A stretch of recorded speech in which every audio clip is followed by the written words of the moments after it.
علی بھائی، اگلا سوال ہے، میں نے زندگی میں ہونے والے کئی ایک واقعات اور تجربات کے بعد یہ نتیجہ نکالا ہے کہ عموماً زندگی میں ہونے والی خرابیوں کی اصل وجہ شادی شدہ زندگی والا حصہ ہے۔ اگر کوئی انسان فتنوں سے جان چھڑانے کی خاطر پوری زندگی بغیر شادی کے ہی گزار دے تو کیا گناہ گار تو نہیں ہوگا؟ دیکھیں جی، پارشلی تو یہ جس دل کی درد کی آواز ہے وہ ہم سمجھ سکتے ہیں اس کی تکلیف کو۔ یہ حقیقت بات ہے کہ کسی حد تک یہ بات درست ہے، لیکن اس کا جو نتیجہ ہے نا وہ غلط ہے۔ اس کو آپ اس طریقے سے سمجھ لیں کہ انسان اگر یہ سمجھ لے کہ میرے فیل ہونے کی وجہ یہ ہے کہ میں کمرہ امتحان میں بیٹھا تھا، نہ میں کمرہ امتحان میں بیٹھتا، نہ میرے پیپر خراب ہوتے، نہ میں فیل ہوتا، لیکن میرے بھائی اس کے علاوہ چارہ بھی تو کوئی نہیں ہے۔ اگر آپ کمرہ امتحان سے اٹھ کے بھاگ جائیں گے تب بھی آپ فیل ہی ہوں گے، پیپر تو آپ کو دینا پڑے گا۔ تو اللہ تعالیٰ نے اس دنیا کو امتحان کے ساتھ، ٹیسٹ کے ساتھ جوڑا ہوا ہے، اور وہ ٹیسٹ یہی رشتے ہیں، ماں باپ، بیوی بچے، بہن بھائی، رشتہ دار۔ اسی سسٹم میں رہتے ہوئے آپ نے بیسٹ پرفارم کرنا ہے۔ امتحان گاہ سے اٹھ کر باہر نہیں بھاگنا، مجرد زندگی نہیں گزارنی بغیر شادی کے۔ اور جن لوگوں نے یہ رہبانیت کا راستہ اختیار کیا نصارہ میں سے، کرسچنز کے اندر سے، جو ان کے پوپ یا فادرز کہلاتے ہیں، وہ فادر کہلاتے اس لیے کہ یہ باپ ہی ہوتے ہیں، روحانی باپ کے طور پہ، یعنی وہ ہسبینڈ نہیں، وہ سب کے لیے باپ کا درجہ رکھتے ہیں۔ اور جو عورتیں وقف ہوئی ہوتی ہیں وہ سسٹرز کہلا رہی ہوتی ہیں۔ تو اینڈ رزلٹ آپ دیکھ لیں کہ خود کرسچنز کی کتابیں بھری پڑی ہیں کہ ان پوپس نے، ان فادرز نے انہی سسٹرز کے ساتھ کیا کچھ کیا، اور کتنے چرچ جو ہیں وہ آؤٹ آف ویڈ لاک پیدا ہونے والے بچوں کے قبرستان بنے۔ بلکہ کچھ سال پہلے آپ کو پتہ ہے ویٹیکن سٹی کے اندر باقاعدہ ان کے جو وہاں پہ بڑے پادری ہیں ان کے سکینڈلز نکلے باہر، جو وہاں کے لڑکوں کے ساتھ انہوں نے بدکاری کی۔ اس پہ باقاعدہ وہ اسپاٹ لائٹ کے نام سے فلم بھی بنائی انہوں نے۔ بہرحال یہ ان کو سلام ہے، کم از کم انہوں نے اپنے بزرگان دین کو اور علماء کرائم کو، یا علماء کرام کہہ لیں، بے نقاب کیا ہے۔ یہاں تو کسی کی جرت نہیں ہے کہ اس طرح کی کوئی بات کر جائے۔ تو اس لیے پھر وہ لرن بھی کرتے ہیں اس طرح کے سسٹم کی جو خرابی ہیں، اس کو امپروو بھی کرتے ہیں۔ تو رہبانیت کی زندگی کا پھر اینڈ رزلٹ یہی نکلتا ہے، کیونکہ سیکس سب سے امپورٹنٹ جذبہ ہے۔ یہ تو فرائیڈ بھی مانتا ہے، قرآن حکیم نے تو بہت پہلے یہ بات کر دی تھی، زُيِّنَ لِلنَّاسِ حُبُّ الشَّهَوَاتِ مِنَ النِّسَاءِ۔ اللہ نے مزین کر دی ہے انسان کے لیے جو لذت والی چیزیں، اٹریکٹ فل چیزیں، ان میں پہلی چیز عورت کا فتنہ ہے۔ فتنہ یہ پنجابی والا نہیں ہے، نیگیٹو ورڈ نہیں ہے، یہ پازیٹیو ورڈ ہے۔ آزمائش، ٹیسٹ، یہ کوئی عورت کے لیے کوئی غلط لفظ نہیں، نعوذ باللہ، نہ اس کی توہین ہے، یہ عربی میں فتنہ ہے۔ جس طرح آیا سورہ التغابن میں، انما اموالکم و اولادکم فتنہ، تمہارے مال اور اولاد اس کے سوائے کچھ نہیں ہے کہ وہ تمہارے لیے فتنہ ہے، یعنی آزمائش ہے۔ یہ نہیں ہے کہ اولاد کو مار دینا ہے اور مال ضائع کر دینا ہے، بلکہ یہ آزمائش کا ذریعہ ہے۔ اسی سسٹم میں رہتے ہوئے آپ نے بیسٹ پرفارم کرنا ہے۔ جس طرح ایک کشتی یا بحری جہاز پانی کے اوپر چلتا ہے، یہ اس کی مجبوری ہے۔ اب آپ یہ کہیں کہ جی پانی میں گیا تو وہ ڈوب بھی سکتا ہے لہذا چلاتے ہی نہیں ہے، تو آپ منزل پہ تو نہیں پہنچیں گے۔ اسی پانی پہ چل کے آپ نے منزل تک پہنچنا ہے، لیکن اس پانی کو آپ نے جہاز کے اندر نہیں داخل کرنا، ورنہ تو پھر بیٹھ جائے گا جہاز۔ بس اتنا ہی رکھنا ہے جتنا آپ اس سے نفع اٹھا سکیں۔ آپ اگر اس کو اپنے سر کے اوپر سوار کر لیں گے اور ایک لمٹ کو کراس کر دیں گے، پھر وہی چیزیں آپ کے لیے مصیبت کا باعث بن جائیں گی۔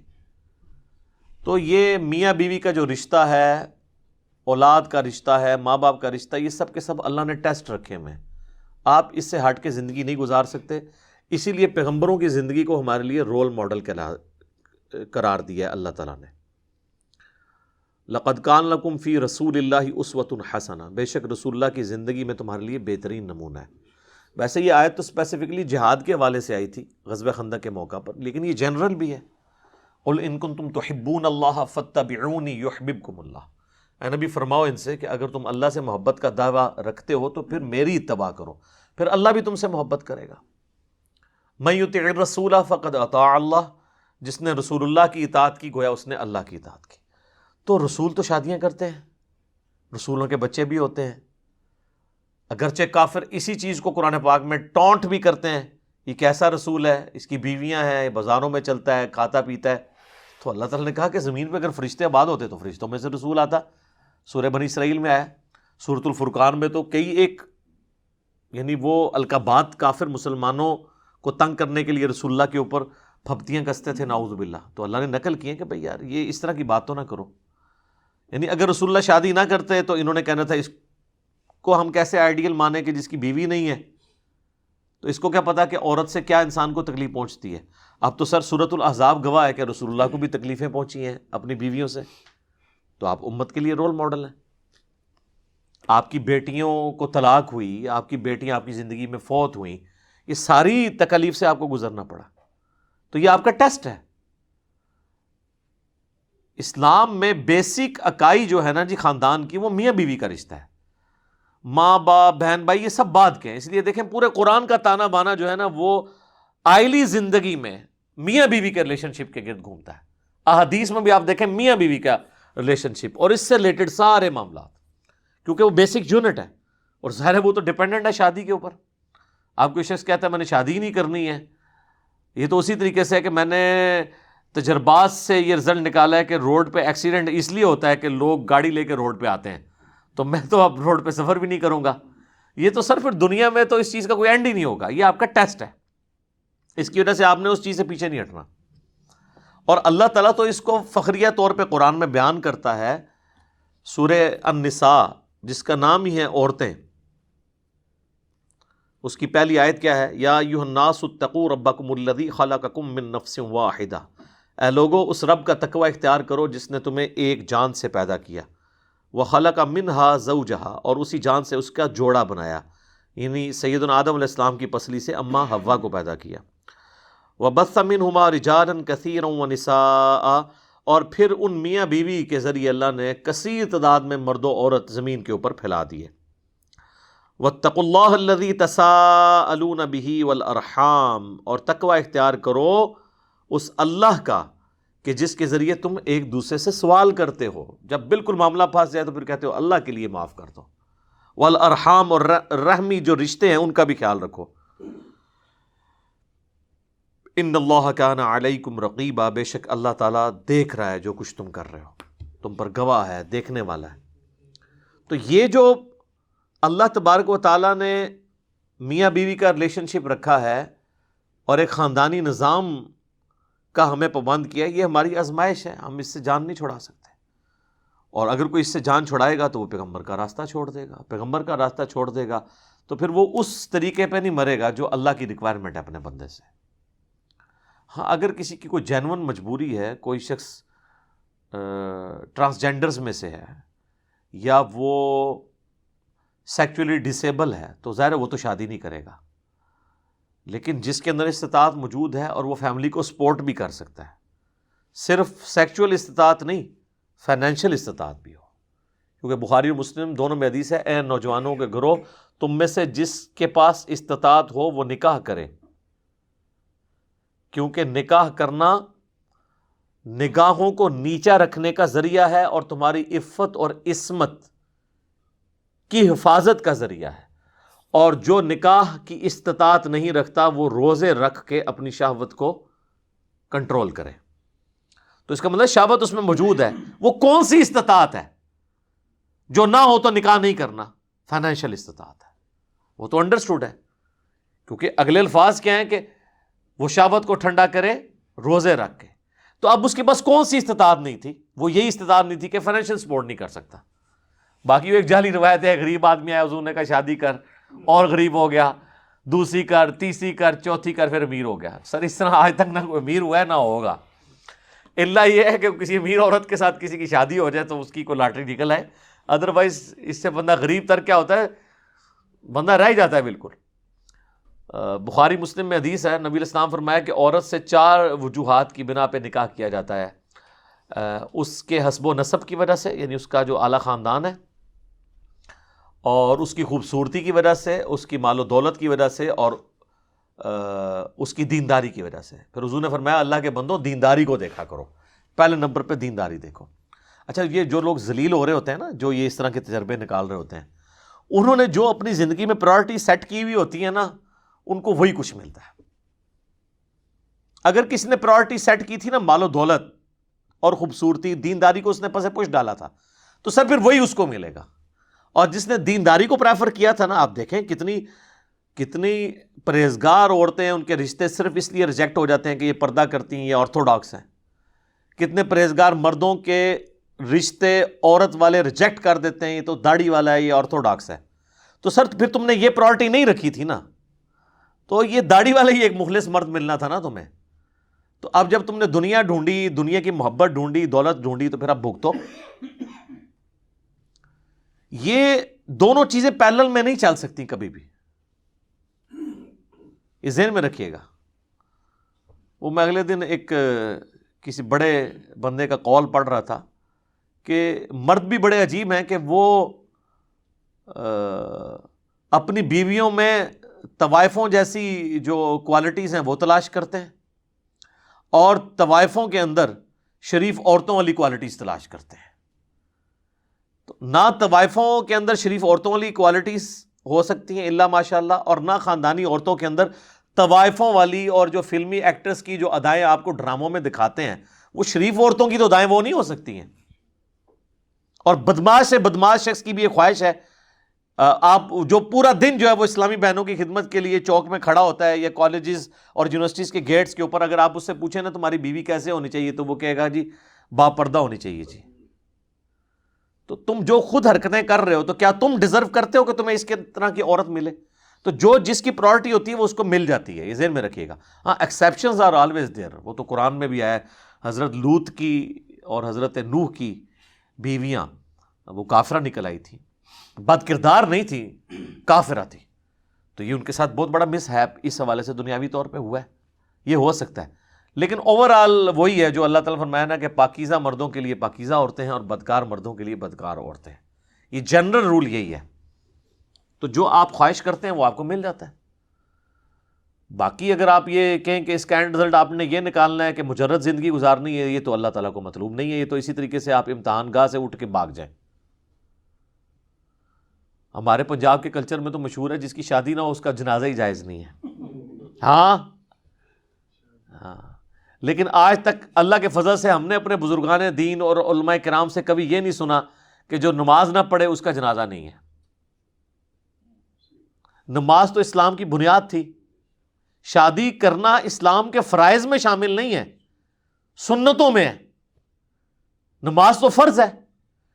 صحیح مسلم میں انٹرنیشنل نمبر کے مطابق 246 نمبر حدیث ہے کتاب الایمان چیپٹر میں کہ بندے کے شرک اور ایمان، کفر اور اسلام کے درمیان لکیر نماز ہے. اور اس سے بھی بڑھ کر سورہ الروم کی آیت ہے، منیبین الیہ، اللہ کی طرف رجوع لاؤ، واقیموا الصلاۃ، اور نماز کو قائم رکھنا، ولا تکونوا من المشرکین، اور مشرکین میں شامل نہ ہونا. بے نمازی پاکستان کے شناختی کارڈ میں مسلمان ہے، اللہ کے ہاں وہ عملاً تو کافر ہے. عقیدے میں ہم اس کے اوپر کفر کا فتویٰ نہیں لگاتے، عملاً تو وہ کافر ہے نماز چھوڑ کے. لیکن کبھی نہیں آپ سنیں گے کہ جو نماز چھوڑتا ہو اس کا جنازہ نہ پڑھے. جو نبی علیہ السلام کی سنت واجبہ دائمہ متواتر مسلسل یعنی داڑھی یہ نہ رکھے تو اس کا جنازہ نہیں جائز، یہ کبھی نہیں آپ سنیں گے. شادی کے حوالے سے میرا خیال ہے کوئی بوڑھے ماں باپ ہوں گے جن کے بچے شادی کے لیے آمادہ نہیں ہوتے ہوں گے، تو انہوں نے ایک روایت گھاڑ لی ہوگی لوگوں کو خوش کرنے کے لیے کس طریقے سے اپنے بچوں کو آمادہ کیا جائے کہ وہ شادی کر لیں. بلکہ ہمارے تو معاشرے میں عجیب معاملہ ہے، جب کوئی کسی کا بچہ کوئی کام نہ کر رہا ہونا تو کہتے ہیں جی بیاہ کرا دو جی، آپ ٹھیک ہو جائے گا، ٹھیک ہوئے گا، کھیت ہے مٹی ٹھیک ہوئے گا، تھوڑا بھی بیڑا غرق کرے گا تو جنہوں لے آئے گا وہ بھی بیڑا غرق کرے گا اور اس کے خاندان کا بھی بیڑا غرق کرے گا.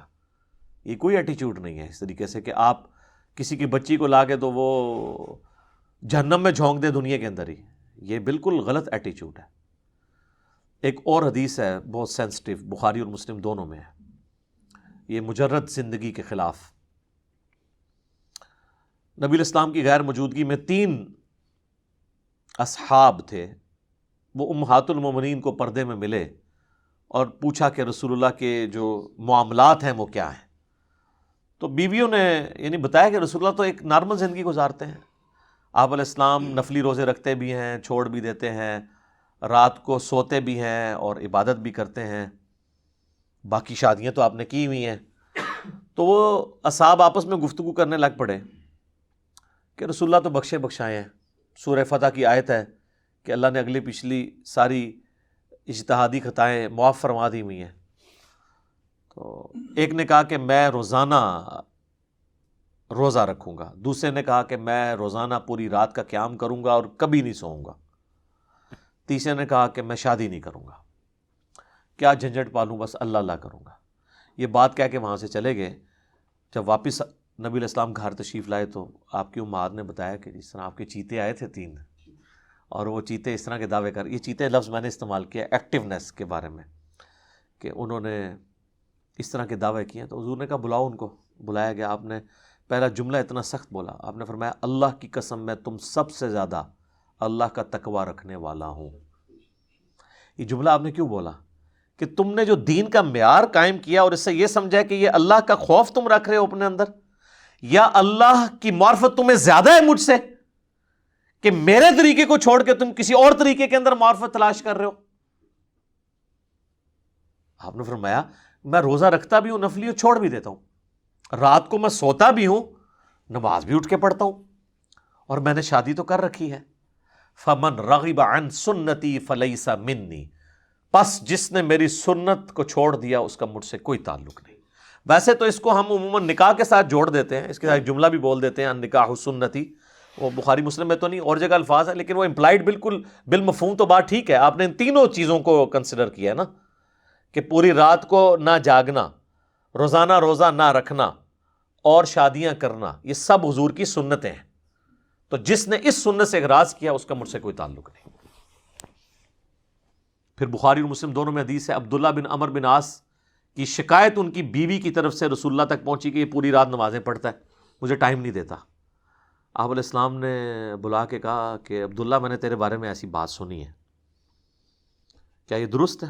کہ یا رسول اللہ درست ہے.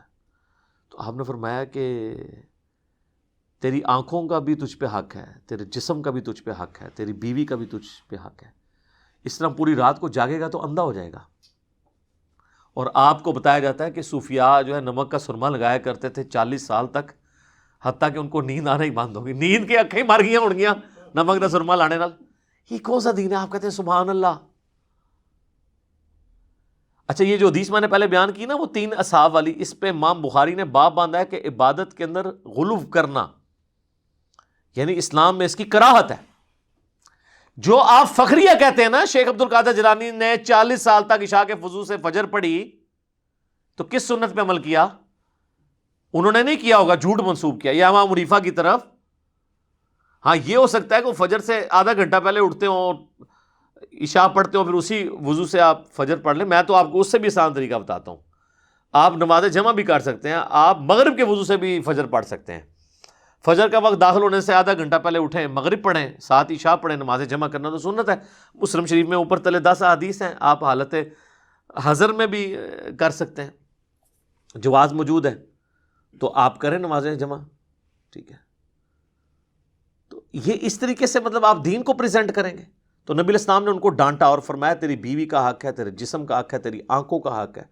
آپ فرمایا یہ روزانہ روزہ نہ رکھ، تو نے اگر بہت روزے رکھنے ہیں نا تو داودی روزے رکھ لے، ایک دن روزہ رکھ، ایک دن چھوڑ دے. اور پھر آپ نے یہ بھی فرمایا کہ روزانہ روزہ رکھنے والا اس طرح ہے گویا اس نے روزہ رکھا ہی نہیں، 0 سے ملٹیپلائی. کیونکہ رسول اللہ کا طریقے سے ہٹ گئے نا، نبی علیہ السلام کے طریقے سے آپ ہٹیں، عمل زیادہ بھی ہوگا 0 سے ملٹیپلائی ہو جائے گا. عمل کی قبولیت کے لیے پہلی شرط ہے عقیدے کا درست ہونا، دوسری شرط ہے رسول اللہ کے طریقے پہ ہونا، اور تیسری شرط ہے اخلاص ہونا. جب تک یہ 3 فنکشنز اپلائی نہیں ہوں گے کسی کے عمل کے اوپر، اس کا عمل قابل قبول نہیں ہے. عقیدہ درست نہیں ہے، عمل 0 سے ملٹیپلائی. عقیدہ درست تھا، جو عمل کیا وہ رسول اللہ کی سنت سے ہٹ کے ہے. اللہ نے اب عقیدہ نہیں آپ کا دیکھنا، عمل میرے نبی کے طریقے سے ہٹ کے ہے، 0 سے ملٹیپلائی. عمل بھی رسول اللہ کے طریقے پہ تھا، عقیدہ بھی درست تھا، لیکن کیا غیر اللہ کے لیے، ریاکاری کے لیے، اخلاص نہیں تھا، 0 سے ملٹیپلائی. جناب اللہ بڑا ڈاڈا ہے. ہاں اللہ تعالیٰ بہت غیرت مند ہے, 0 سے ملٹیپلائی کر دیتا ہے چیزوں کو. تو یہاں پہ بھی آپ دیکھیں کہ عبداللہ بن عمر بن عاص کو نبی علیہ السلام نے اس کے اوپر ڈانٹا کہ اس طرح کی زندگی تم نے نہیں گزارنی, بلکہ شادی شدہ زندگی کو اسلام میں پریفر کیا گیا ہے, اور اس کے ذریعے ہی آپ عفت اور عصمت کی اپنی حفاظت کر سکتے ہیں. نگاہوں کا نیچا رہنا اس کی وجہ سے ہے, آپ بے حیائی کے کاموں سے بچ اس کی وجہ سے سکتے ہیں. آپ یہ دیکھیے کہ اسلام کے اندر آپ کو کبھی بھی کوئی چیز 0 سے ملٹیپلائی نہیں کروائی جاتی, بلکہ آپ کو اسکیپ روٹ دیا جاتا ہے. اسلام نے کبھی نہیں کہا کہ آپ اپنے آپ کو خصی کر لیں.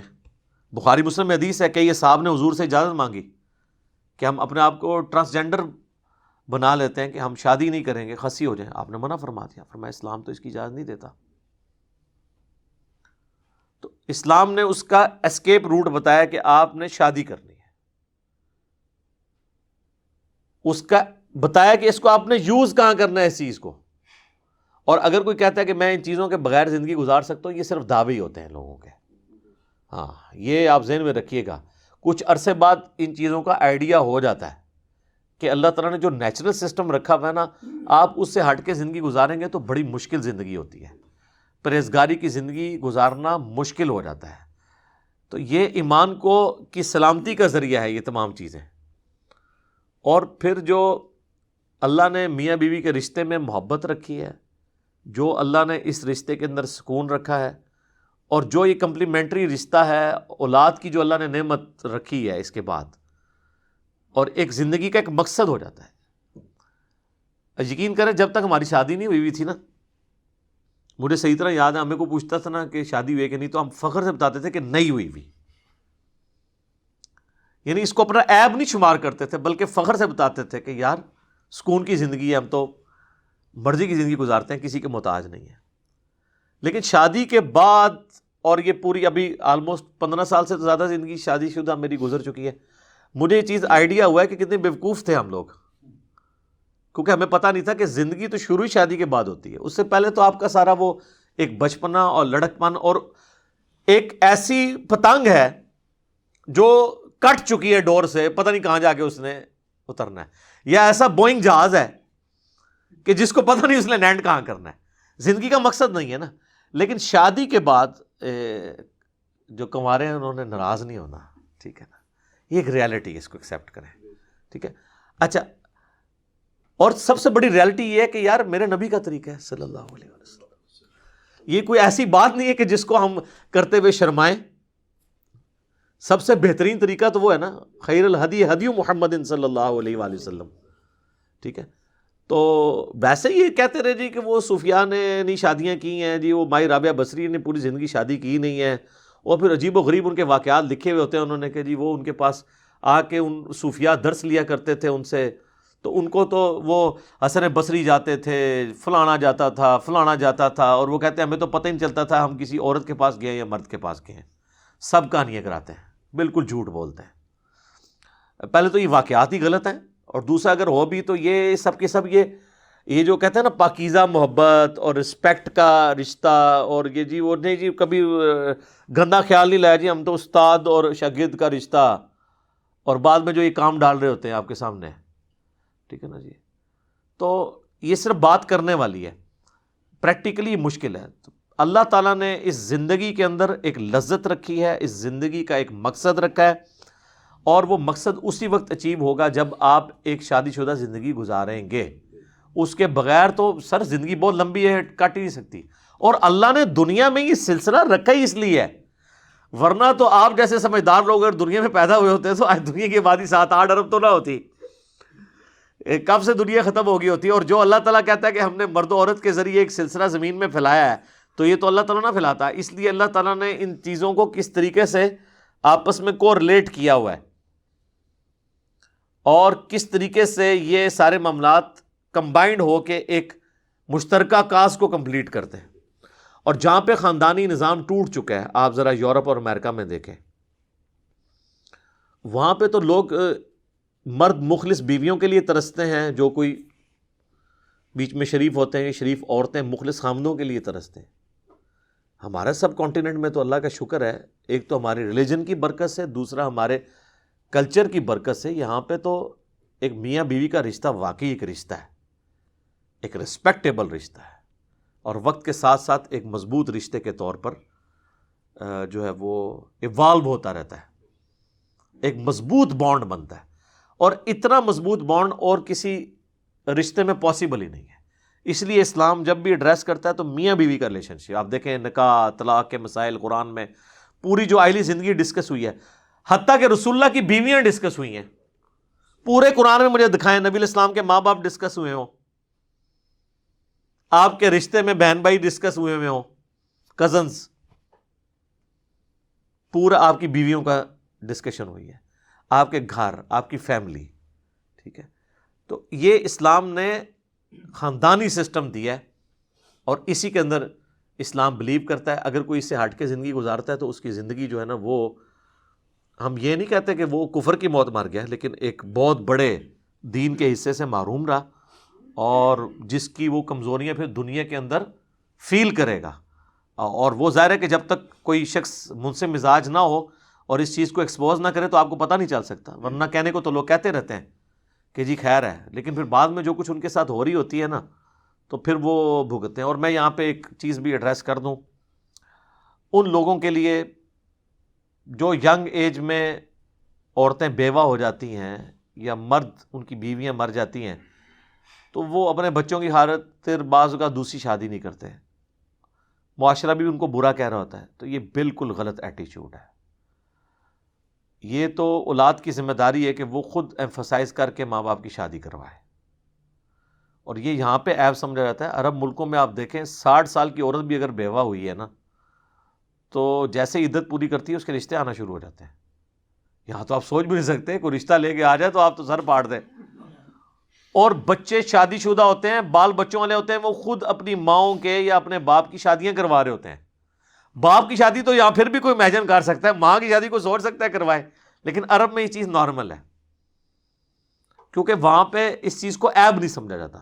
ہمارے یہاں پہ ریلیجن کے ساتھ ساتھ کئی ایک کلچرل چیزیں عجیب و غریب قسم کی داخل ہو گئی ہیں, اور جس کی وجہ سے بڑی مصیبت کھڑی ہو جاتی ہے ایسے لوگوں کے لیے.